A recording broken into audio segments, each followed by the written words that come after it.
আজকে আমরা যে ৭৭ জন শিক্ষক প্রয়াত হয়েছেন, সদ্য প্রয়াত সদ্য বিশালগড়ের গণেশ দেবনাথ, ওনার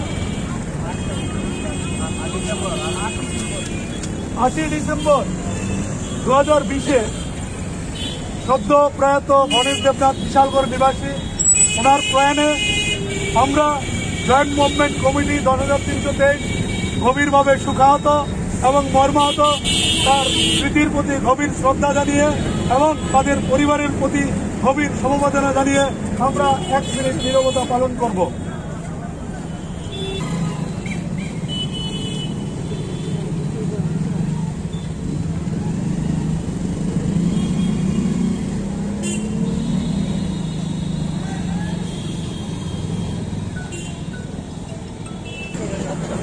শ্রদ্ধা শিক্ষক গণেশ দেবনাথ তোমার রে, শ্রদ্ধা গণেশ দেবনাথ তোমায় আমরা ভুলছি না, শ্রদ্ধা গণেশ দেবনাথ তোমায় আমরা ভুলছি না। এখন ফুল দিয়ে শ্রদ্ধা জানাবেন joint convener Shrimati dahlia Das মহোদয়। তারপরে সিনিয়র শিক্ষক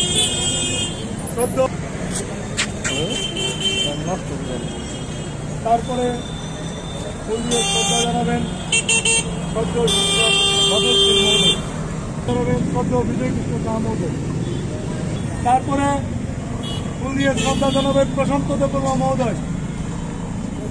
প্রশান্ত দেব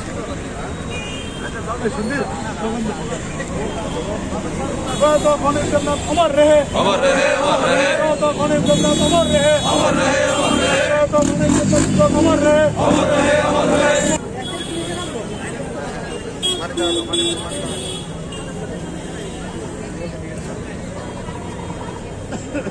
আট তারিখ আমাদের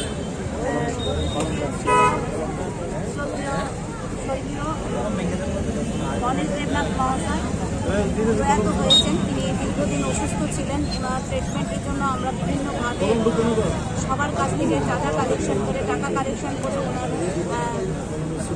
চিকিৎসার চেষ্টা করেছি, কিন্তু শেষ রক্ষা হয়নি। তিনি সেই জীবন যুদ্ধে তিনি হেরে গেলেন। গত 8ই ডিসেম্বর তিনি প্রয়াত হলেন এবং এই পর্যন্ত আমাদের মধ্য থেকে ৭৭ জনকে আমরা হারিয়েছি।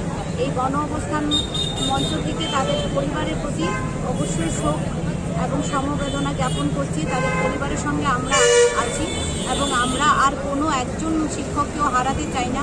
সবাই যেন তাদের মনোবল বজায় রাখেন। আমরা লড়াই করে আমাদের চাকরি ফিরিয়ে আনব। আমরা এখানে পড়ে আছি, অবশ্যই আমরা আমাদের যে উদ্দেশ্যে আমরা এখানে গণঅবস্থানে এই শীত এবং বর্ষা, এই প্রচণ্ড কনকনে ঠান্ডায় নর্দমা নোংরা ধুলি ট্রেনের কাছে আমরা পড়ে আছি আজকে 20 দিন ধরে।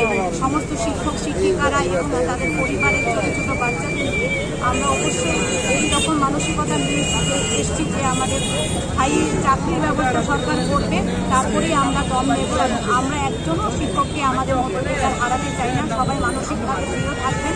আপনাদের কাছে সবার কাছে আহ্বান রইল এবং আগামীকাল আমরা 12টায় আমাদের যে ৭৭ জন শিক্ষক প্রয়াত হয়েছেন তাদের পরিবারের সমস্ত সদস্যরা আমাদের মধ্যে উপস্থিত হবেন।